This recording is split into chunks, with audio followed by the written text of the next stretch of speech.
고향포럼과 고향신문이 함께 주최하는 제116회 고향포럼이 21일 월요일 저녁에 열렸습니다. 이날 포럼은 제자리 걸음 3년 고향시청사 건립 어떻게 풀어야 하나 라는 주제로 열렸는데요. 관심이 높은 주제인 만큼 많은 시민들이 함께 참석해 주셨습니다. 가장 먼저 김혜령 고양시 의원이 고양시 신청사 추진 경과 및 현재 상황에 대해 발표를 했습니다. 김 의원은 이재준 시장 시절 신청사 건립을 추진했던 경과, 그리고 이동환 시장 취임 후 백석빌딩 시청 이전을 시도했지만 결국은 포기하게 된 과정을 꼼꼼하게 정리했습니다. 이어 백석 이전의 불법성을 들여다본 고양시 의회 행정사무조사 특유의 활동 내용을 짚어보고, 마지막으로 그러면 현 시점에서 주교동 신청사 건립 문제는 어떻게 해야 하나 전망을 했습니다. 이어 오건호 고향포럼 공동대표가 대담자로 나서서 시민들이 궁금해하는 점을 김혜련 의원에게 질문하고 답변을 듣는 시간을 가졌습니다. 이 과정에서 이영하 고향신문 대표가 시청사 원안 건립과 백석빌딩 이전의 경제적 효과를 비교 설명하는 시간도 있었고요. 마지막으로 청중들의 질문에 답변하는 순서로 이날 포럼이 마무리됐습니다. 많은 내용을 담다 보니까 영상이 다소 길어졌지만 하단에 고정 댓글에 표시해 놓은 타임라인을 보시고 관심 있는 부분을 집중적으로 찾아보셔도 좋을 것 같습니다. 영상을 보시면서 구독자 여러분들도 함께 고민해 주시면 감사하겠습니다.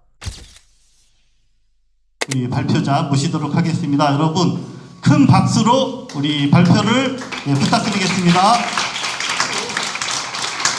민선 7기 때부터 좀 살펴보는 것으로 하겠습니다. 목차는 민선 7기 신청사 주교동 신청사 추진 경과 2019년부터 2022년 6월까지, 그리고 민선 8기 이동환 시장 취임 이후에 이제 크게 두 번의 변곡점을 가지게 됩니다. 첫 번째는 2-1이라고 했는데요. 신청사 TF가 예산 절감을 위해서 이 주교동 청사를 어떻게 할 것인가 재검토를 했던 기간이 22년 7월부터 12월까지, 이동환 시장이 23년 1월 4일 날 갑자기 백석동 업무빌딩으로 청사 이전을 하겠다라고 발표를 해서 지금에 이르는 백석동 업무빌딩으로 청사 이전 계획 진행되는 부분 두 가지를 나누어서 살펴보려고 하고요. 24년 11월부터 진행된 백석 업무빌딩 이전 행정사무조사 특위에서 어떤 일들이 일어났고 그 일로 인해서 지금 백석 업무빌딩 이전이 어떤 상황인지에 대해서 한번 살펴보고, 25년 3월에 이동환 시장은 백석 업무빌딩으로의 청사 이전을 포기한 셈인데, 그러면 주교동 신청사는 어떻게 되는 것인가? 이제 요 네 가지 관점에서 지금 주교동 청사에 대해서 살펴보고자 합니다. 자, 먼저 추진 경과 민선 7기 이재준 시장 때 주교동 청사, 익숙한 그림이죠. 저희 국제 공모 당선자 7개 동으로 주교동 206-1번지에 73,000 제곱미터 규모로 이제 주교동 신청사를 짓겠다라고 했었고, 당시 이재준 시장이 마무리할 때 22년 6월 당시에 신청사 건립기금 1,700억을 적립한 상태였습니다. 그리고 이동환 시장도 그 이후에 약 500억 정도를 추가로 더 적립해서 실제로 25년 현재 신청사 건립기금은 약 2,300억 가까이 적립이 되어 있는 상태입니다. 주교동 청사 관련해서 2019년부터 22년 6월까지 진행된 내용을 좀 살펴보겠습니다. 먼저 2019년 3월 신청사 건립기금 마련을 위한 조례를 제정해서 이때부터 신청사 건립기금을 적립하게 됩니다. 그리고 2019년 6월 신청사 입지선정위원회 조례가 시작되면서 입지선정위원회를 구성합니다. 그리고 21년 3월에 주교동 신청사가 들어왔을 때 여기가 적정하냐에 대한 타당성 용역이 완료가 됩니다. 그 이전에 이제 신청을 했겠죠. 여기에서 중요한 건 지방재정법상 지방재정법 37조에 따르면 500억 이상의 지방자치단체가 500억 이상의 신규 사업을 하게 되면 그 내용을 행안부가 정한, 그러니까 규모가 굉장히 크기 때문에 행안부가 지정한 기관에서 타당성 용역을 받도록 되어 있습니다. 그래서 경기도 투자심사도 받아야 되는 것이고 행안부의 타당성 용역을 통과해야, 승인을 받아야 그 사업을 이제 계속 진행할 수가 있거든요. 4월에 행안부 타당성 조사 용역이 통과됐습니다. 그리고 다음 달 시의회에서 지금 아까 말씀드린 요 내용으로 요 면적에, 요 부지에, 요 면적에 이만한 예산을 들여서 청사를 짓겠다라는 요 내용이 21년 5월 공유재산관리계획 시의회를 통과합니다. 그리고 다음 달 21년 6월에 경기도 투자심사도 통과됩니다.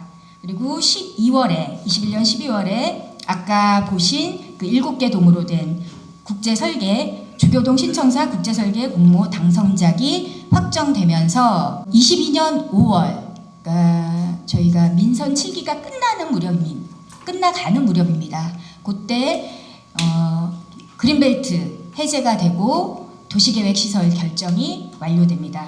굉장히 중요한 거죠. 이때 도시시설 결정이 완료되고 21년에 시의회 공유재산관리계획을 통과했기 때문에 아직까지도 지금 이 순간까지도 주교동 신청사 부지야말로 현재 고양시의 유일한 공공청사로 도시시설 결정이 되어 있는 상태입니다.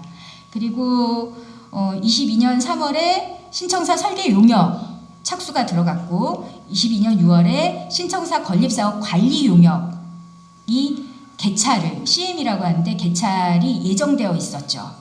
그런데 보시면 이거는 이제 이동환 시장 취임하고 나서잖아요. 22년 7월 신청사 설계 용역 중단하고 22년 7월 신청사 건립사업 관리 용역 아까 말씀드린 개찰을 앞둔 CM 용역도 개찰을 연기했습니다. 용역이 지금 중지되어 있는 상태인 거고 마찬가지로 22년 10월에 환경영향평가, 교통영향평가, 재해영향평가 용역도 중지되어 있어요. 그래서 설계용역, 건립사업 관리용역, 환경, 교통, 재해 영향평가 용역 5개의 용역이 모두 지금 이동환 시장에 의해서 중지되어 있는 그런 상황임을 확인할 수 있습니다. 자, 약간 앞쪽으로 당겨서 민선 7기 이재준 시장 때 신청사 관련한 것들을 보시면 쭉 법과 조례에 근거해서 주민 의견을 충분히 수렴하고 그다음에 의회 동의를 거쳐서 합리적이고 민주적인 절차를 거쳐서 진행되었다는 것을 알 수 있습니다. 그러면 자, 민선 8기 이동환 시장 취임 이후에 주교동 청사는 어떻게 되는 것인가를 좀 살펴보겠는데요. 보시다시피 백석건물 빌딩이고요. 요진 YCT 지으면서 요진건설로부터 아주 오랜 지난한 그 소송 끝에 저희가 행정사무조사 특위에서 한 11번 정도 소송을 진행한 것 같아요. 이행해소나 여러 가지 소송이 있었는데 결과적으로 23년 5월에 저희 소유권 확보가 됩니다. 고양시 소유로 넘어오고 연면적 66,189 제곱미터의 이 백석 업무빌딩 13층짜리, 20층짜리 2개 동을 이제 기부 체납을 받게 됩니다. 그리고 24년 7월에 이제 일부 부서가 지금 4개 부서가 업무를 백석 업무빌딩에서 현재 보고 있는 그런 상황입니다. 아까 말씀드린 대로 주교동 신청사에 대해서 이동환 시장은 취임하자마자 7월부터 10월까지 용역을 중지하고 있는 상태고 이렇게 주교동 신청사에 대한 용역을 중지해 놓은 상태에서 그럼 이동환 시장은 무엇을 하고 있는가를 보시면 대부분 이 부분이 많이 자세히 모르시는데 이동환 시장의 이제 예산 절감을 위한 그러니까 이동환 시장의 청사에 대한 공약은 주민 의견을 참고해서 주민의 눈높이에 맞는 예산 절감 청사를 짓겠다라는 것이 시장의 공약입니다. 그래서 예산을 절감하기 위해서 요 22년 7월부터 12월까지는 그런 노력을 조금 해요.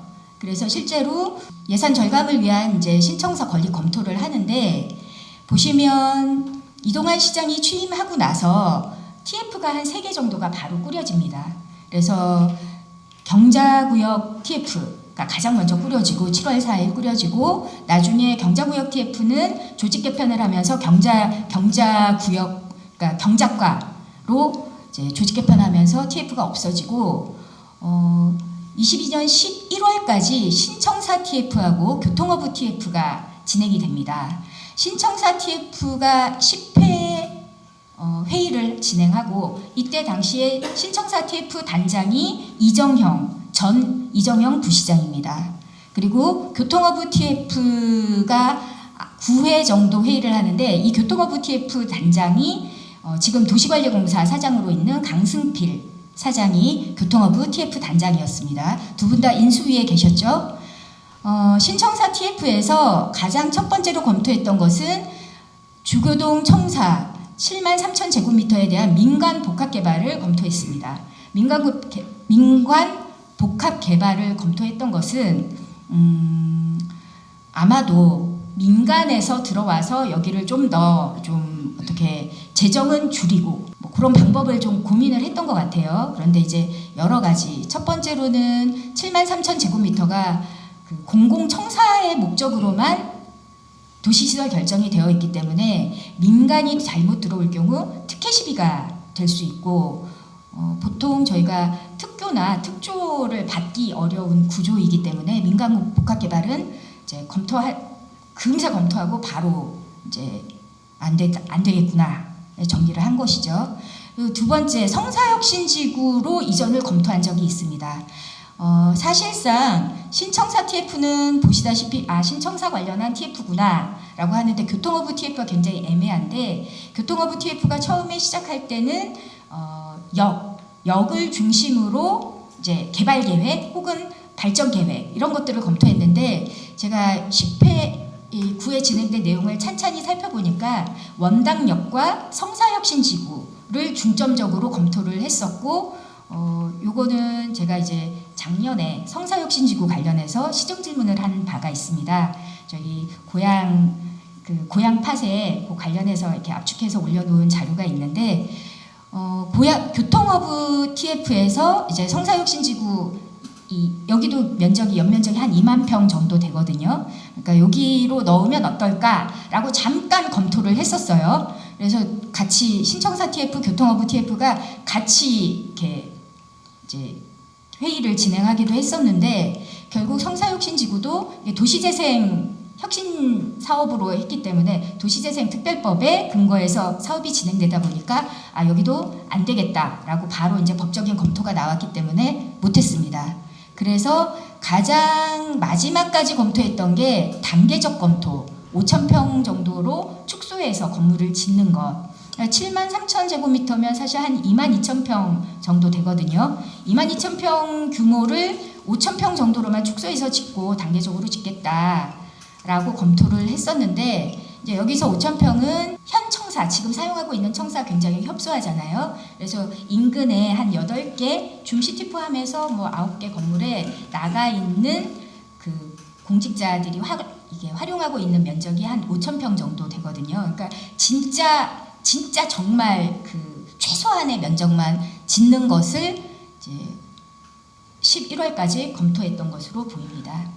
갑자기 23년 1월 4일 이제 백석 업무빌딩으로 이전하겠다라고 했고 보시면 여기 제가 이것도 이제 고향신문에서 제가 캡처를 한 장면인데 사실상 이게 5일 만에 말바꾸기라고 할 수 있습니다. 왜냐하면 23년 1월 4일 날 백석 업무빌딩으로 이전하겠다라고 계획을 발표했는데 사실 22년 12월 31일에 기자간담회를 합니다. 기자간담회 하면서 그때 당시에 기자가 백석 업무빌딩으로 청사 이전한다는 소문이 있는데 사실입니까? 라고 물어보니 이동환 시장이 누가 그런 얘기를 합니까? 제가 백석 업무빌딩 청사 이전한다는 얘기 한 번도 한 적이 없는데 그런 계획 없습니다. 라고 22년 12월 31일 날 기자간담회에서 말씀하고 나서 불과 5일 뒤에 23년 1월 4일 날 백석 업무빌딩으로 청사 이전하겠다라고 기습적으로 발표를 했고요. 저희가 행정사무조사 특위 과정이나 의회 상임위 행정사무감사 기간에 확인해 보면 어떤 공무원도 고양시의 어떤 공무원도 그 이전에 시장과 이 부분에 대해서 논의하거나 알고 있거나 사전에 검토한 적이 없었다고 합니다. 마찬가지로 시의회도 뭐 국힘 민주당 통틀어서 의장, 당시 이제 김영식 의장 뭐 국민의힘 의장이셨는데 전혀 몰랐다고 하시더라고요. 그래서 주민들하고도 담당 공무원하고도 주무부서하고도 의회하고도 전혀 소통 없이 기습적으로 백석 업무빌딩으로 청사 이전을 하겠다라고 발표를 한 거고, 보시면 약간 흐릿하지만 23년 1월 4일 브리핑 자료가 바로 나옵니다. 기획정책관실에서 언론홍보 담당관 통해서 나온 자료를 보면 이렇게 되어 있는데, 여기 보시면 지난 11월, 22년 11월이죠. 지난 11월 약 2만 평의 요진 업무 빌딩이 기부 체납이 확정되었다고 하는데, 요 내용을 조금만 이제 설명을 드리면, 저희가 고양시하고 요진 건설하고 굉장히 지리한 소송, 이 업무 빌딩의 이제 기부 체납의 면적, 기부 체납의 시기, 기부 체납을 얼마나 해야 될 거냐, 이행해소와 뭐 이런 것들을 두고 굉장히 지리한 소송을 진행해 왔고, 요 내용은 면적에 대한 부분이에요. 요진 건설이 우리가 기부 체납할 면적은 한 10,000평 정도밖에 안 돼 라고 주장을 하고, 고양시는 무슨 소리야, 저희 원래 85,000평, 85,000 제곱미터를 고양시는 주장을 했습니다. 그래서 그 주장에 계속 간극이 크기 때문에 1심 그리고 2심 판결이 이때 난 거예요. 원래는 10월에 났죠. 10월 말에 났고 15일 동안 상고하거나 항소하거나 상고하거나 하지 않으면 확정이 되는 거잖아요. 2심 결과가. 이때 11월 4일인가 3일인가 4일로 알고 있는데, 이때 22년 10월에 지금 아까 제가 보여드린 요 면적 보시죠. 66,189 제곱미터. 요 면적을 요진이 고양시에 기부 체납해라 라고 이때 결정이 난 거예요. 2심에서. 근데 우리 원래 85,000 제곱미터 요구를 했었잖아요. 고양시는. 그래서 사실은 3심을 가야 되는 게 맞죠. 상고를 하는 게 맞는데 무슨 일인지 안 했습니다. 안 했고 그냥 11월에 이제 66,000 제곱미터로 결정이 나고, 그래서 고양시로 기부 체납이 결정됐기 때문에 이제 선택지가 늘었다라고 하면서 급격히 백석 업무 빌딩이 이제 새로운 청사의 선택지로 선정이 됐다라고 하고, 바로 고양시는 고양시 신청사 결정에 대한 설명문이라고 하면서 새로운 시청사는 백석동 요진 업무 빌딩으로 결정되었습니다 라는 안내문을 이제 고양시청 홈페이지에 올리게 됩니다. 근데 이렇게 올리면 될까요? 안 될까요? 안 됩니다. 이렇게 올리면 안 됩니다. 원래는 아까 저희가 그 민선 7기 때 어떤 과정을 통해서 청사가 입지 선정되었는지 보셨잖아요. 그냥 되는 게 아니라 그냥 시장이 이거 옮기겠습니다 한다고 될 수 있는 게 아니에요. 그래서 시장님이 그걸 몰랐기 때문에 저는 지금까지 이 지리한 이 3년간의 이 지리한 싸움, 지리한 그 불필요한 갈등이 있었던 것 같아요. 이게 결정되었다고 그냥 발표를 할 게 아니라, 그러면 다시 시작을 해야 되는 거죠. 이 이전의 행정을 어디가 잘못돼서 위법한 행정이 있으면 혹은 비위가 있으면 그 부분에 대해서 얘기를 하고 다시 청사 이전을 위한 이 행정적인 절차를 밟으셔야 되는데, 이동환 시장은 그냥 결정하고 발표부터 한 거예요. 발표부터 하고 이제 행정을 하라고 하니까 여기서부터 스텝이 엉킨 것 같습니다. 그래서 이동환 시장이 백석 업무 빌딩으로 청사 이전 발표하고 나서 어떤 행정을 진행했는지를 좀 시계열로 시간대별로 살펴보겠습니다. 백석동 업무 빌딩으로 청사 이전 계획을 발표했습니다. 그리고 5월에 백석 업무 빌딩이 공식적으로 고양시 소유로 취득이 완료됩니다. 아까 11월에 결정난 거는 그냥 판결이 그렇게 난 것이고 실제로 백석 업무빌딩이 고양시 소유로 넘어온 건 23년 5월이 되겠습니다. 이동환 시장이 백석 업무빌딩으로 청사 이전을 하기 위해서 한 행정적 조치는 딱 두 가지예요. 여기 자료에서 보시면 7월에 청사 이전 타당성 용역 명목으로 7,500만 원 지출했다고 하잖아요. 이게 행안부에서 청사 이전을 위한 타당성 용역을 의뢰한 거거든요. 요때 이제 의뢰는 4월에 하고 실제로 이 예비비를 지출해서 실제로 타당성 조사 용역을 한 것 하나 하고 두 번째로 그 아래 보시면 23년 9월에 경기도 투자심사를 신청합니다. 그래서 이동환 시장이 백석 업무빌딩으로 청사 이전을 하기 위해서 진행한 행정은 딱 두 가지밖에 없는데 이 두 가지 다 문제가 있어요. 조금 이따 설명드릴게요. 이동환 시장이 주민들과 전혀 소통 없이 백석 업무빌딩으로 가겠다라고 했기 때문에 당연히 주교동 혹은 원당 혹은 그 덕양 지역에서는 주민들의 굉장히 반발이 있었고 이 위법한 행정에 대해서 주민감사 청구가 들어갑니다. 그 주민감사 청구의 결과가 23년 7월에 통보가 되고요. 요때 이제 결과가 이 위법한 행정을 진행한 공무원에 대해 훈계, 시정 요구가 나오는데 이것도 잠시 뒤에 조금 더 구체적으로 설명을 드리겠습니다. 경기도 투자심사는 3번에 걸쳐서 진행이 되는데요. 첫 번째 경기도 투자심사 23년 9월에 반려가 되는데 이때는 타당성 용역이 결과가 나오기 전이에요. 그래서 결과가 나오면 다시 신청해라 라고 경기도에서 1차 투자 반려를 하고 중요한 건 23년 11월 맨 아래 보시면 경기도 투자심사 재검토 결정이 나옵니다. 9월에 행안부에서 타당성 검토 결과 통보가 나왔잖아요. 그리고 나서 이제 경기도 투자심사를 다시 했는데 11월에 재검토가 결정이 납니다. 요 내용도 뒤에서 조금 더 추가적으로 설명드리겠습니다. 그리고 나서 24년 6월에 앞서 시집행부가 청사 이전 타당성 용역 명목으로 지출한 7,500만 원 예비비는 잘못 지출한 거다라고 해서 결산 불승인 그리고 변상 요구, 시정 요구의 건을 이제 의회에서 제출하게 되는 것이죠. 그리고 24년 7월에 재산관리과, 신도시정비과, 도시정비과, 도시개발과가 이제 일부 부서가 이전을 하게 되고요.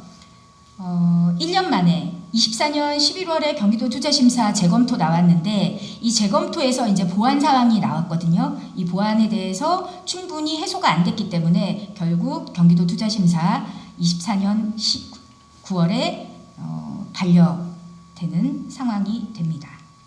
그리고 24년 11월에 아까 말씀드린 백석 업무빌딩 청사 그리고 부서 이전에 대한 행정사무조사 특위가 개의하고요. 시작되고요. 그다음에 25년 3월 1차 추경에 30개 부서 백석 이전 예산을 하기 위한 65억 편성을 합니다. 그리고 1차 추경에서 이제 65억 전액 삭감이 되고 그다음에 5월에 백석 이전 포기 선언 선언을 공식적으로 하지는 않았습니다. 저희 그 전략산업과에서 백석 업무 빌딩은 51% 이상이 도시관리계획상 벤처 업무 시설이니 그 용도로 쓰겠다라고 하면서 사실상 이제 업무 빌딩은 청사로 사용하는 거는 사실상 무산된 걸로 그렇게 보여집니다. 자, 요 내용을 이제 전체적으로 한번 훑어보았고요. 아까 말씀드린 두 가지 행정행위가 왜 잘못됐는지에 대해서 조금만 더 살펴볼게요. 백석 업무 빌딩으로 청사 이전을 검토하는 과정에서 중요한 건 행안부 백석 업무 빌딩 청사 타당성 용역을 진행을 했는데 결과가 고양시가 지방재정법, 지방회계법을 위반했다.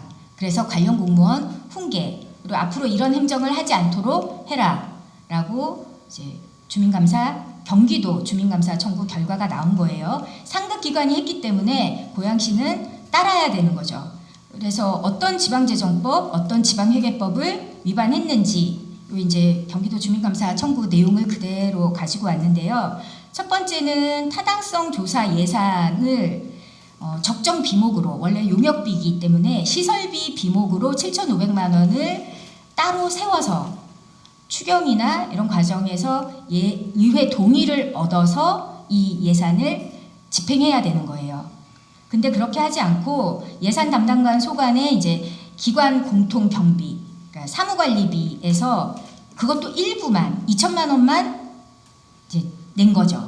그러면 이렇게 하는 건 적정 비목을 세워서 의회 의결을 거쳐서 예산 편성해가지고 의회 동의 얻어서 예산을 집행해야 되는데 그렇게 안 한 건 지방재정법 위반이고, 그 아래 보면 배정된 예산 없이 예산 담당관실의 경비 2천만 원 하고 나머지 5,500은 이제 뭐 예비비로 하든 뭘 하든 하겠다라고 이렇게 2천만 원 따로 하고 5,500만 원 따로 이렇게 이 재원을 확보하지 않은 채 수수료 이렇게 내면 이 지방회계법 위반이거든요. 그래서 이 지방재정법, 지방회계법을 위반했으니 이제 관련자 3명 훈계를 받았고, 그래서 이제 이전 사업 타당성 조사 예산을 확보할 때 이렇게 하지 말고, 이때는 요 감사 청구가 나온 게 23년 7월이잖아요. 그러니까 이 예비비를 쓰기 전이에요. 쓰기 전에 이 결과가 나왔어요. 그러면 9월에 2차 추경이 있으니까 통상적으로는 2차 추경에 예산을 세워서 지방재정법을 해소하고 지방회계법도 해소를 하는 노력을 고양시가 보여야 되는데 그렇게 안 하고 바로 아까 7월에 7,500만 원 예비비로 썼다고 말씀드렸잖아요. 예비비 그렇게 쓰는 것은 역시 경기도 주민감사 청구에 따른 결과를 이제 무시한 행정인 거죠. 그래서 위법한 행정을 하게 된 것이고, 그렇기 때문에 의회에서 결산감사 24년 결산감사하면서 예비비 지출 승인의 건에 대해서 7,500만 원 예비비 쓴 거에 대해서 시정하고 변상해라라는 시의회 의견을 내게 됩니다. 여전히 위법한 행정에 대한 해소는 고양시가 하지 못하고 있는 것이고요. 두 번째로 고양시가 진행한 이제 백석 업무 빌딩 이전 관련해서 진행한 두 번째 행정인데 경기도 투자심사입니다. 뭐 아까 말씀드린 대로 23년 8월은 타당성 용역 결과가 나오지 않았기 때문에 아예 반려가 됐고, 중요한 건 2차 23년 11월 재검토가 나왔습니다. 재검토의 사유는 선행사업에 대한 종결. 아까 말씀드린 이 선행사업이란 민선 7기 이재준 시장 때 진행된 쭉 그 절차, 법과 조례에 근거해서 절차를 밟아서 진행된 그 행정, 그게 사실상 이 전체로 놓고 보면 약 80% 정도 행정이 진행된 것이거든요.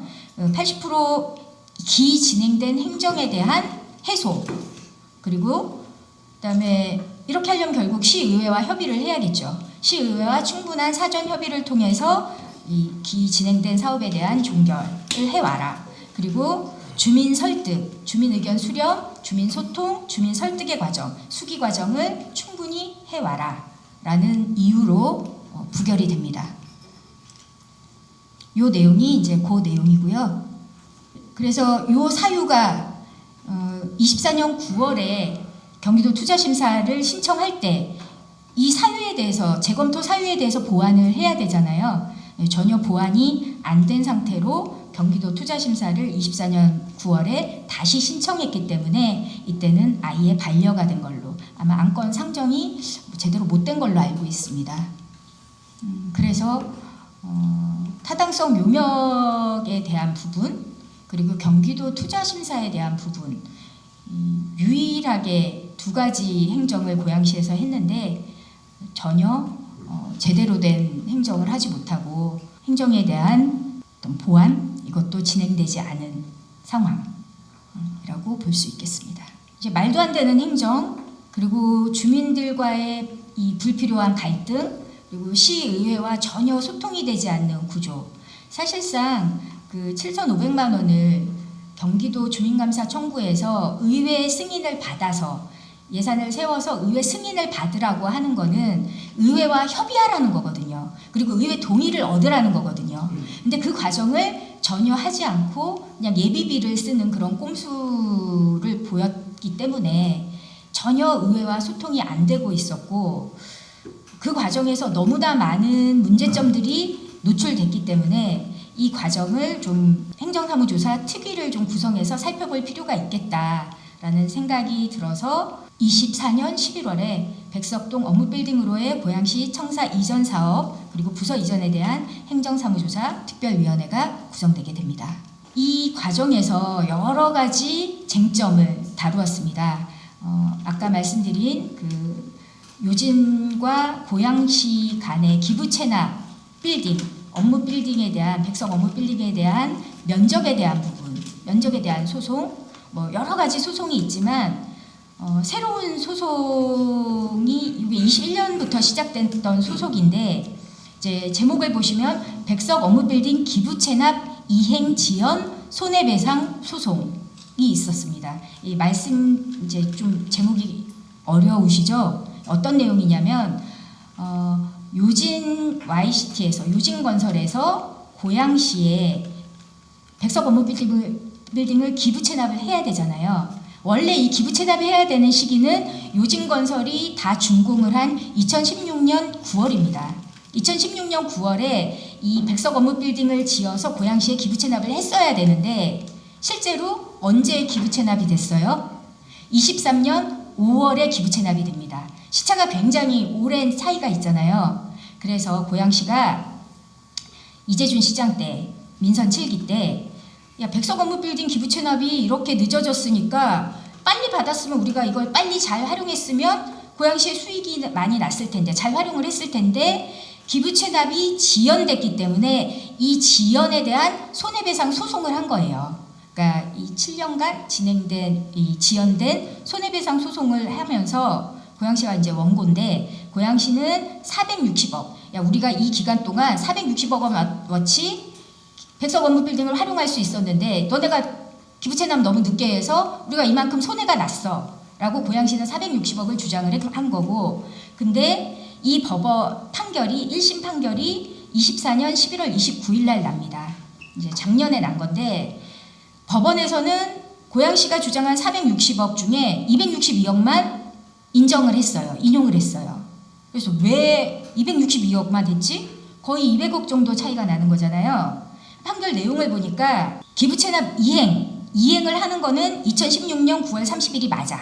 그러니까 고양시 주장이 맞는 거죠. 고양시가 주장한 이행지체 기간 중 시의 요청에 이 백석 업무 빌딩이 지어지는 동안 한 4개월 정도 고양시에서 공사 중지를 한 기간이 있었어요. 그게 한 4개월 정도 되는데 그 부분에 대한 거는 감한다. 460억 중에서 지금 436억 8,900만 원, 그러니까 한 437억 정도를 수용을 한 거잖아요. 그러니까 4개월에 대한 거를 한 23억 정도로 법원은 본 것 같습니다. 23억 정도 빼고.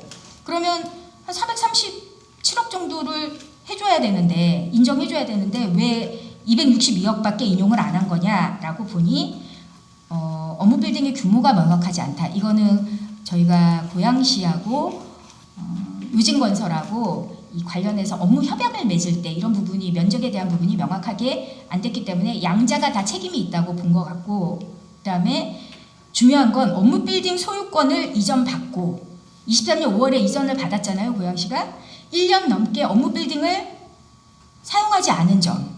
그러니까 업무 빌딩을 받았는데 그걸 활용하지 않았기 때문에 고양시에 피해가 없다라고 판단한 거예요. 법원에서.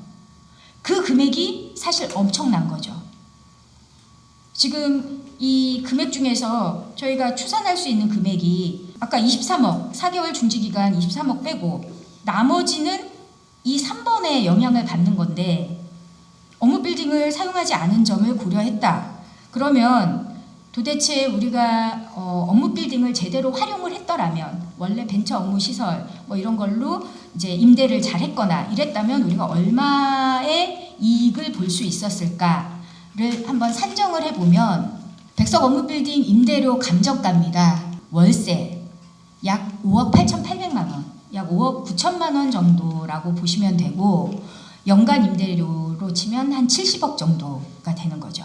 고양시가 활용하지 않았기 때문에 감해도 어차피 소유권 받으나 안 받으나 피해가 없었잖아 라고 법원은 본 것이죠. 그래서 이거는 만약에 1심대로 지금 2심을 하고 있습니다. 이 이행지연 소송에 대해서 2심을 진행을 하고 있는데, 만약에 2심도 1심처럼 한다면 저는 고양시가 배임의 책임이 있다라고 보는 것이고, 그 부분을 이제 재산관리과나 도시개발과 그리고 저희 신청사 건립단에 이제 분명하게 지적을 했던 사안이고요. 그래서 그랬는지 갑자기 1차 추경에 부서 재배치하겠다. 예산이 65억. 그러니까 30개 정도 부서고 7개 정도 국이면 정말 어마어마한 숫자거든요. 이것도 그냥 급작스럽게 갑자기 1차 추경 2월 20일쯤에 나온 거죠. 참고로 이때 저희 특위할 때 재산관리과 과장은 예산을 안 세우겠다라고 했었습니다.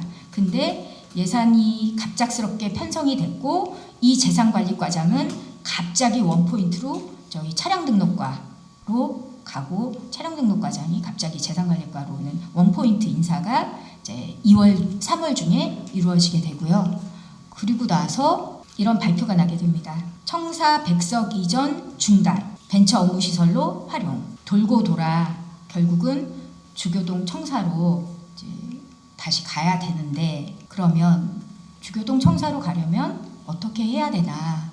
지금 이제 주교동 신청사로 가기 위해서는 아까 제가 이제 초반에 말씀드린 5개 용역이 중지되어 있다고 말씀드렸었잖아요. 주교동 청사로 가려면 가장 시급한 게 개발제한구역 지정 및 관리에 관한 특별법. 요 문제 때문에 빨리 중지된 용역을 재개를 해서 이 착공을 위한 행정을 시작해야 됩니다. 그리고 정무적 판단이 필요해요. 이 정무적 판단은 결국 시장의 결단이 필요한 거죠. 개발제한구역 지정 및 관리에 관한 특별조치법을 잠깐 살펴보면 이게 어떤 내용이냐면, 자, 5조 3항 1호를 보시면 자, 빨간색 부분입니다. 개발제한구역의 해제에 관한, 일단 저희가 아까 주교동 206-1번지가 73,000평이 공공청사의 목적으로 그린벨트가 해제가 됐다고 말씀드렸잖아요. 근데 이렇게 해제된 곳이 개발제한구역의 해제에 관한 도시분갈래 결정 고시된 날부터, 아까 저희가 22년 5월 12일입니다. 그 날로부터 4년이 되는 날까지 관련 개발 사업이 착공되지 않으면 다시 환원되는 거예요. 5조 3항을 보시면 도시용지시설의 적절한 공급, 기반시설의 설치 등 대통령령으로 정하는 사유로 개발제한구역에서 해제된 지역, 이게 바로 우리 주교동 206-1번지잖아요. 근데 다음 각 호의 어느 하나에 해당하는 경우에 그 다음날 개발제한구역으로 환원된 것으로 본다라고 되어 있고, 그 첫 번째가 착공되지 않으면, 개발제한구역 고시된 날로부터 4년이 되는 날까지 착공되지 않으면 이 법에 근거해서 그린벨트로 다시 환원되는 상황이어서, 이 부분 때문에 26년 5월 12일까지 여기가 착공되지 않으면 다시 GB로 환원되는 상황입니다. 시장이 이 내용을 알고 있어요. 해제된 개발제한구역은 개발사업이 착공이 이루어지지 않을 경우 5월 13일 개발제한구역으로 환원됩니다. 라는 내용을 알고 있고요. 이건 이제 시정질의에 답변한 내용이고, 그런데 아시다시피 동안시장은 주교동 신청사로 가는 것은 지금 고려하지 않고 있는 상황입니다. 이렇게 신청사 건립이 무산될 경우에 가장 먼저 나올 수 있는 거는 이미 진행된 68억, 이미 진행된 행정에 쓰여진 예산 68억이 있습니다. 이 68억에 대한 배임의 책임이 생길 수 있겠죠. 환원이 이제 돼버리고 나면 시장의 정책 결정 때문에 이게 환원되고 68억에 대한 책임을 져야 되는 것이고요. 그래서 이것은 이제 저의 의견이 살짝 들어갔는데, 이미 앞선 행정의 80% 이상이 진행이 되었고, 그다음에 이미 그 과정에서 68억이 소요가 되었고, 그리고 GB가 환원되면 시장과 그 관계 공무원들은 배임의 책임으로부터 자유로울 수 없고, 그래서 26년 5월 13일 착공, 그러니까 GB가 환원되기 전에 착공을 위한 적극적인 행정, 용역 재개를 비롯한 여러 가지 행정적인 절차를 재개하는 것이 가장 시급하다라는 의견을 드리면서 마무리하겠습니다. 수고 많으셨습니다. 예. 감사합니다. 예. 애초 계획대로 했다면 언제 준공되는지 아세요? 올해 12월이었어요. 올해 12월. 사실 이동환 시장이 여기서 브레이크만 걸지 않고 순조롭게 자신의 역할을 했다면 곧 지금 우리가 시청사를 가지고 있었어야 되는데 지금 그게 없는 상태입니다. 저는 아까 들으면서 여러분도 공감하셨을 텐데 크게 세 가지 문제라고 느껴요. 우리 시민들이 느끼는. 첫 번째는 우리 고양시의 민주주의가 완전히 훼손됐습니다. 시의회 그리고 주민의 대표기관의 절차를 밟으면서 진행돼야 할 사안이 시장 독단으로 이루어지면서 우리의 민주주의가 훼손된 거고요. 두 번째는 아까 의원님 말씀드렸습니다만 이 과정 속에서의 저의 기회비용 손실이 너무 큽니다. 3년 동안. 그리고 세 번째는 결국은 아직 우리 손에 시청사가 없어요. 우리 시청사가 어디에 있어야 되는 건지 지금 아주 막막한 상태고 그린벨트도 저게 반환돼 버리면 더 막막한 상태가 될 것 같습니다. 그래서 저희 고향 포럼에서 굉장히 지금 절박한 상황이 있다, 이 주제가. 그래서 이 자리를 마련했고요. 오늘 이 자리를 계기로 해서 다시 제대로 신청사가 마련될 수 있는 그런 힘이 만들어지길 바랍니다. 제가 보니까 이동환 시장이 계속 백석 빌딩을 고집하다가 결국은 이제 단념했어요. 그 단념하게 만든 결정적인 사안이 뭐예요? 뭐 때문에? 여러분 핵심이 뭐 때문에 이분이 이제 포기했습니까? 포기인 듯 포기 아닌 포기 같은 그런 건데요. 아마도 어떤 그 배임이나 법적인 본인의 어떤 책임 이런 것들을 피해 나가기 위한 이런 것이 아닐까 싶은데 사실 저는 왜 이렇게 주장을 했는지를 모르기 때문에 이동환 시장님 이해하기가 좀 어렵습니다. 지금 시장이 백석 업무 빌딩으로 이전을 하기 위해서는 의회 동의가 필수적으로 필요한데 한 3가지 정도가 필요하거든요. 그러니까 의회 동의를 얻기 어렵겠다라고 생각한 것이 아닌가 싶습니다. 예, 저희가 이제 의회 동의를 얻어야 되는 사안이 아까 도시시설 결정, 공유재산관리계획 심의를 21년 5월에 이제 통과했는데 사실상 그 공유재산관리계획을 변경을 해야 되거든요. 백석 업무 빌딩으로 변경을 해야 돼서 그 변경하려면 의회 동의가 필요하고 그 다음에 청사 이전을 하려면 저희가 조례에 근거해서 지방자치법 9조에 이제 청사 위치를 변경하게 되려면 그것도 재적의원 과반의 동의가 필요해요. 그리고 결정적으로 이전하려면 예산이 필요한데 예산이 수반돼야 사업을 진행하는데 예산도 결국 의회 과반의 동의가 필요하기 때문에 이 모든 과정에 의회 동의가 어렵다라는 것이고 실질적으로 지금 고양시 의회 이제 그 공유재산 심의하고 도시시설 결정이 나 있다는 거는 일종의 이제 저희가 결혼을 예로 들어보면 혼인신고가 되어 있는 셈이거든요. 그러면 다른 분하고 결혼을 하려면 이분하고 먼저 이혼을 하거나 파혼을 하고 이제 가셔야 되잖아요. 아직 이혼이나 파혼을 못 하신 상태예요. 법적인 부분에 대한 이런 부분이 좀 미흡하지 않았나. 아마 이동환 시장이 여기 계셨으면 이런 이야기를 전에 하신 걸 제가 들었거든요. 그 전에 결정이 문제가 있었다. 그 전 결정에 위법성이 있었기 때문에 그거 정당하지 않다. 실제로 지금 주교동 신청사 건립 과정에서 위법적 요소가 있었습니까? 위법적인 거는 이동환 시장이 훨씬 더 많이 하셨죠. 그러니까 사실 지금 이동환 시장이 위법적이라고 하는 부분은 한 3가지 정도로 정리할 수 있을 것 같아요. 첫 번째는 이 면적이 원래 저희가 처음에 면적 고양시에서 검토했던 입지선정위원회에서 검토했던 면적은 한 4만 제곱미터였습니다. 근데 이게 나중에 7만 3천 제곱미터로 면적이 확장이 된 것이죠. 그러니까 처음에 주교동 그 공영주차장 부지를 포함해서 4만 제곱미터였고 그게 주교동 부지를 이 4만 제곱미터를 포함해서 좀 더 면적이 확장된 것이기 때문에 이게 어떤 뭐 위법한 행정이다라고 보기는 어렵고 아마 그 과정에서 입지선정위원회의 심의를 거쳐야 되는데 그걸 거치지 않았다라고 주장하시는 것 같아요. 근데 입지선정위원회는 위원회 조례를 자세히 보시면 거기 3조에 안건이 있을 때마다 구성하고 그다음에 안건이 이제 정해지고 나면 자동 해산한다라고 되어 있습니다. 저희가 20년 5월 8일에 이미 입지선정위원회에서 입지선정을 했어요. 그러면 이 안건이 끝난 거죠. 그러면 입지선정위원회 조례에 근거해서 해산하는 거예요. 그러니까 해산됐기 때문에 그거를 다시 조례에 근거해서 할 수는 없는 것이고 결과적으로 지방자치법상 이 면적 전체에 대한 거는 의회와 집행부가 협의해서 정하게 되어 있습니다. 결국 공유재산 심의를 통해서 의회가 통과시켰기 때문에 의회가 동의한 것이고 공유재산 심의를 저희 집행부에서 올렸기 때문에 의회와 그 공유재산 심의가 통과된 것만으로 의회와 집행부가 같이 협의해서 됐다라고 보는 거고 두 번째는 입지선정위원회의 성비가 맞지 않는다.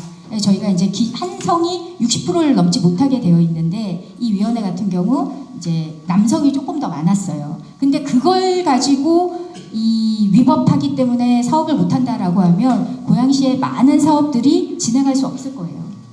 그래서 실제로 이제 23년 8월에 관련해서 위법 논란이 있어서 2달 동안 특정감사를 했고 특정감사 결과 별다른 위법성은 없었고 다만 이렇게 하지 않도록 해라라고 주의로 끝났기 때문에 이것이 주교동 청사의 사업을 하지 못할 만한 그 심대한 위법은 전혀 없고 아주 위법이 있다 하더라도 아주 위원회 운영에 경미한 사안이죠. 그래서 지금 아까 요거 4년까지만 유효하잖아요. 이게 해지되고 나서 그린벨트를 3년 안에 착공하지 않으면 도로 반환돼 버리는데 그럼 내년 5월에 반환되거든요. 착공하지 않으면 물리적으로 지금이라도 내년 5월까지 착공할 수 있어요. 마음 먹고 하면. 보통 저희가 이제 그 중지된 실시 설계 용역 같은 경우 1년 6개월까지도 보거든요. 많이 보면. 근데 아무리 줄여서 해도 1년이고 1년까지 줄인다고 하더라도 사실 시간이 굉장히 촉박한 상황이라 그럴 수는 있을 것 같아요. 그러니까 저희가 어떤 이 환원을 막기 위해서 착공을 위해서 행정 절차를 최대한 열심히 하고 있고 진행하고 있고 그런 그 고양시의 의지를 이제 이 상급 경기도에서 좀 받아주면 이제 뭐 그런 부분에 대해서는 조금 이게 우리가 최대한 좀 이 여지를 갖고 갈 수 있지 않을까 싶은데 지금 당장 뭐 공사를 이제 용역을 재개해도 굉장히 시간은 부족한 상황입니다. 제가 우리 동네에서 분들하고도 얘기할 때 이 얘기 하시는 분들이 많이 있어요. 너무 근데 이미 빌딩 있으면 거기 들어가서 하는 게 간편하고 좋은 거 아니냐. 경제적으로 그게 더 훨씬 효율적인 거 아니냐 이런 말씀도 하시고 일반적으로 들었을 때 끄덕끄덕 할 수도 있을 것 같아요. 이 3년 동안 이게 방치되면서 지금 예산은 4,300억까지 늘어났거든요. 그러니까 3년 사이에 1,500억 정도의 예산이 과초가 돼버린 거예요. 그러니까 이미 이동환 시장은 3년을 방치하면서 1,500억을 날린 거거든요. 근데 사실 이런 입장에서 경제적인 문제를 얘기해야 하는 게 조금 되게 아쉽고요.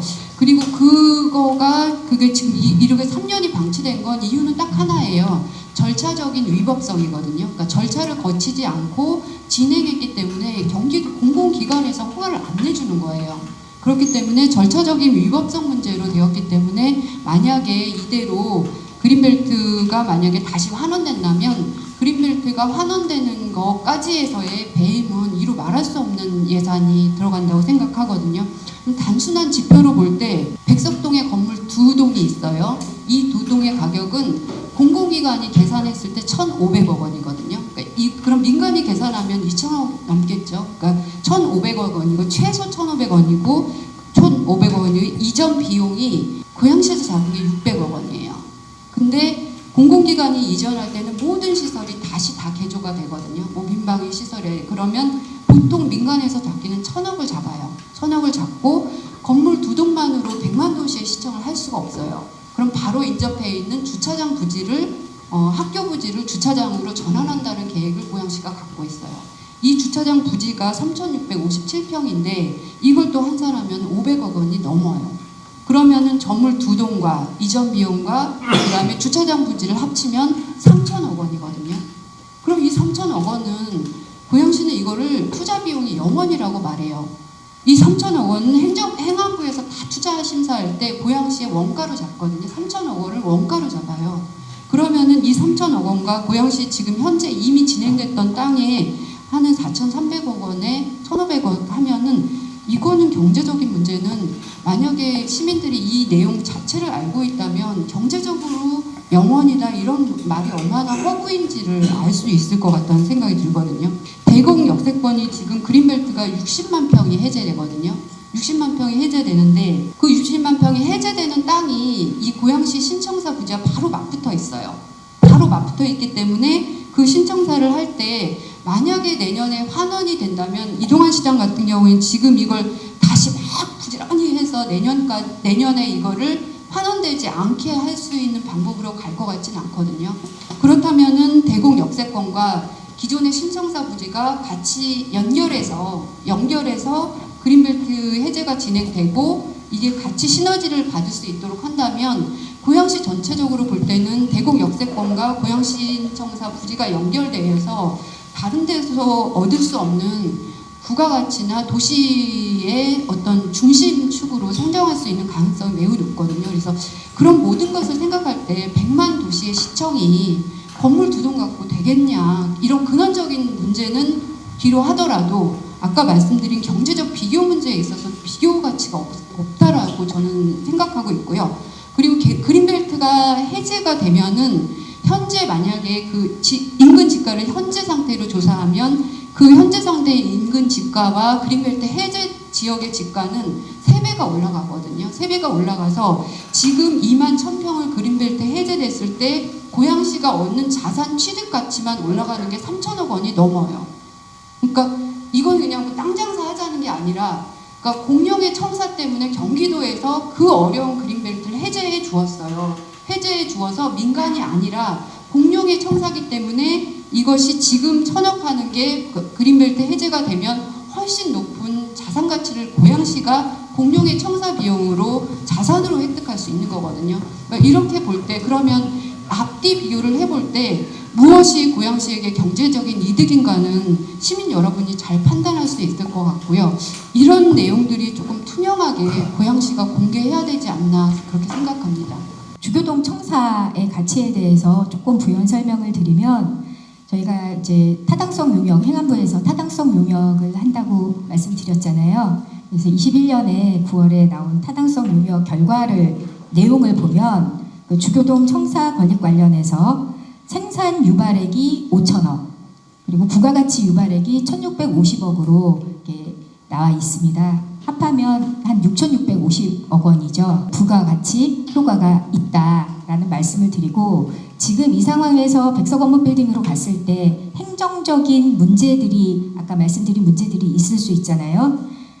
신청사 추진이 무산됐을 경우에 당장 지금 행정에 진행된 68억이라는 돈에 대한 배임 문제가 있고 그 다음에 용역이 중지되어 있는 것이지 만약에 그린벨트로 환원되면 결국 타절을 해야 됩니다. 타절을 하게 되면 지방계약법상 지금 고양시가 행정소송 들어오면 패소 거의 100% 패소예요. 그랬을 때 이 고양시가 겪어야 되는 소송 그리고 소송에 들어가는 비용, 시간, 행정력 낭비 이런 거를 좀 생각할 수 있고 고려해야 될 부분이 있고요. 그다음에 또 하나 아까 말씀드린 백석원무 빌딩 활용을 제대로 하지 못한 거에 대한 그래서 2심이 그대로 이제 원심처럼 1심처럼 결정이 났을 경우에 그 백석원무 빌딩을 제대로 활용하지 못한 거에 대한 시장의 책임 또 배임의 대상이 될 수 있다라는 점을 이제 고려하면 어떤 경우의 수를 봐도 지금 주교동 청사에 짓는 것이 그나마 가장 갈등과 불필요한 갈등과 이런 것도 줄이고 그다음에 경제적인 가치도 높일 수 있고 고양시의 어떤 그 랜드마크를 만들 수 있고 이런 것이라고 생각이 듭니다. 쭉 이 문제 가지고 이제 시의회에서 활동 많이 해오시고 우리 시민들하고 같이 손잡고 마지막 시민들한테 요청하고 싶은 얘기. 저희 청사가 단순한 행정 업무의 기능뿐만 아니라 어떤 그 고양시의 상징 혹은 정체성 이런 것들을 담은 공간이어야 되기도 하고, 그다음에 어떤 고양시가 가고자 하는 미래 가치 그리고 주민들과 친화할 수 있는 공간, 이런 공간으로서 랜드마크의 역할도 해야 되거든요. 근데 마침 작년에 11월에 이제 그 국토부에서 대곡 지식융합단지 개발 계획을 발표를 했고, 공교롭게도 그 끝단이 지금 저희가 주교동 청사하고 그다음에 어울림누리하고 가까이 있습니다. 결국 저희 청사가 그런 여러 가지 의미를 담고 있기 때문에 주변 지역을 같이 개발시키는, 연접 지역을 같이 개발을 견인하는 역할도 하고 있어요. 그래서 청사의 위치를 정할 때 이 모든 것을 다 검토해서 입지선정위원회에서 그걸 다 수치화하고 계량화해서 했었기 때문에 저희가 더 이상은 이런 그 주민들 간의 불필요한 갈등, 지역적 갈등이나 오해 이런 것들을 좀 빨리 최소화하고 실질적으로 주민들에게 필요한 그런 그 상징적인 고양시의 청사를 빨리 만들 수 있도록 좀 뜻을 모아주시는, 열심히 시장님께 잘 말씀을 드려보겠습니다. 김혜련 의원님께 질문 드리겠습니다. 현재 제가 알기로는 고양시 9대 시의원님들이 34분으로 알고 있고, 그 다음에 민주당은 17명으로 알고 있습니다. 현재 시의원님들께서 이동환 시장님이 아까 이렇게 횡포 아닌 횡포를 했을 때 우리 시의원님들께서 할 수 있는 건 없는지, 그리고 지금 시간이 절박하기 때문에 그걸 어떻게 하면 효과적으로 좀 할 수 있는 건지를 조금 의견 좀 여쭙겠습니다.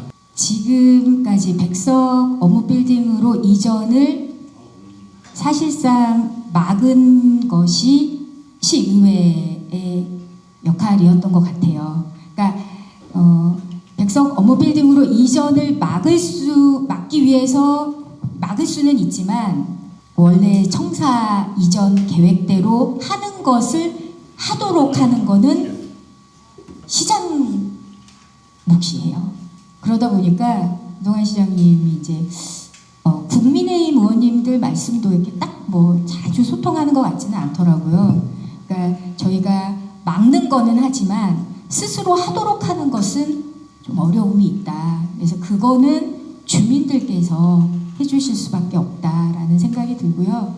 사실 이제 뭐 시장님께서 좀 의회와 잘 소통을 하시면 저희도 좀 말씀을 드리고 할 텐데, 그건 조금 어렵지 않을까라는 생각이 듭니다. 저희도 좀 답답하네요. 이렇게 된 거는 저는 고양시 공무원 탓이라고 생각합니다. 2018년도에 공유재산관리계획을 통과시켰지 않습니까? 그때 당시에 이재준 시장, 이윤성 의회 의장 아닙니까? 여야 합의해서 백석동 업무빌딩 예산 절감을 위해서 시청사 49%, 그때 당시에 벤처빌딩 뭐 이런 얘기 하지도 않았어요. 글로 가기로 했잖아요. 제가 말씀드리는 건 왜 그러냐면, 공무원들은 법과 규정과 조례를 잘 알고 있습니다. 고양시청이 한정돼 있어요. 면적이 한정돼 있기 때문에 그 이상은 할 수가 없어요. 원당 청사 면적하고 주기동 면적이 같이 공유할 수가 없어요. 주기도로 가면 지금 원당 이 청사 부지가 할 수 없어요. 다시 말씀을 드려서 백석동 정했지 않습니까? 2018년도. 그럼 만평이에요. 만평이었으면 이 만평에 대해서 정리를 하고 주기동 걸 했어야 돼요. 실질적으로 2018년도에 공유재산 관리 계획을 이거 한 거를 갖다 행자부에 제출했나요? 경기도에 제출했나요? 경기도에 행정부에 제출했으면은 그 허가 났을까요? 경기도에 그거 제출했으면 재검토 나왔을까요? 대공력으로 시청 청사를 정하자는 의견들이 꽤 많았어요. 그것은 지금 덕양구 사람들은 그쪽에 그 원당의 시청이 있기를 바라고, 일산구에 있는 동구 서구 사람들은 대공력에다가 하는 것이 그 교통 유지이고 고양시 발전위에서 가장 그 좋은 것이다, 이렇게 생각을 해서 의견이 이제 많았었는데, 합법을 가장한 불법으로다가 그렇게 해놓은 거 아닌가. 덕양구 원당에다가 시청을 조치하라고 했던 것이 가장 이 난제가 되지 않았나 이렇게 생각합니다. 이 얘기는 이제 너무 오래전에 나왔던 얘기라 사실 이 이야기는 기자님도 아시다시피 민선 7기 때 이미 굉장히 많은 논란과 논의 끝에 결국은 어쨌거나 그 수많은 논란과 의견들이 결국은 하나의 의견으로 수렴을 한 거거든요. 그러니까 그런 민주적인 소통, 민주적인 절차를 거쳐서 된 것이기 때문에 80%까지 진행이 된 거예요. 그때 당시에 뭐 민주당 의원들도 반대하는 의원님들도 계셨고 그렇지만 결국은 공유재산 심의가 통과되었고 그러니까 그 통과되는 과정이 그냥 통과가 아니라 그 과정에 수많은 논의, 수많은 협의, 수많은 이야기, 소통이 있어 왔기 때문에 그거의 결과로서 이제 공유재산 심의가 통과가 됐다라고 보시면 되고 많은 논란이 있었지만 그래도 결과적으로 그런 결론을 내서 일이 진행이 됐기 때문에 이재준 시장이 잘못한 거 아니냐라는 그 부분에 대해서는 제가 뭐라고 할 수 없으나 그 일이 진행된 행정적인 절차의 과정을 봤을 때는 그래도 민선 7기에는 민주적이고 절차를 다 따라서 진행을 했다. 이재준 시장이 잘못된 게 아니라 이동환이는 사기를 치고 있어요. 사기 지금까지. 그리고 시청은 고양 시민의 것이지 도장국 것도 아니에요. 일사 것도 아니고 우리 고양 시민의 것이에요. 이동환 시장 것도 아닙니다. 그거를 좀 명심해 주시면 감사하겠습니다. 현실적으로 2026년 내년 5월에 그린벨트를 해제를 해야 되는 법적인 절차가 남아 있는데요. 만약에 그렇다 그러면 여기에 대한 그린벨트 해제 안 해야 된다. 이동환 시장이 뭐 연장 신청을 해야 된다. 뭐 이렇게들 요구는 하긴 하겠지만 그렇지만 현실적으로 이동환 시장이 그렇게 안 했을 때 그럼 대안이 어떤 것들이 좀 있는지 거기에 대한 것들을 좀 논의를 좀 해봤으면 좋겠습니다. 저희가 3년 동안 지켜본 그리고 소통해온 이동환 시장은 아마도 본인이 주교동 청사 건립은 하지 않겠다라고 말했다면 아마 안 할 거예요. 안 할 것 같습니다. 하면 좋겠지만 그랬을 경우에 대안은 결국 이제 다음에 2026년 6월에 저희가 지방선거가 있고 7월에 새로운 시장이 바뀔 수도 있죠. 시장이 바뀔 수도 있죠. 그러면 새로운 시장이 주교동 신청사에 청사를 건립하겠다라고 공약을 하고 진행을 한다면 또 한 번의 어떤 아주 작은 여지는 있지 않을까 이런 생각은 들고요. 공무원들의 어떤 입장에서는 한번 그린벨트 GB가 환원된 거를 그 자리에 다시 풀어주기는 정말 쉽지 않을 것 같고 아마도 이제 시장이 정무적으로 여러 가지 노력을 통해서 다시 한번 해볼 수 있지 않을까 이런 생각이 들고요.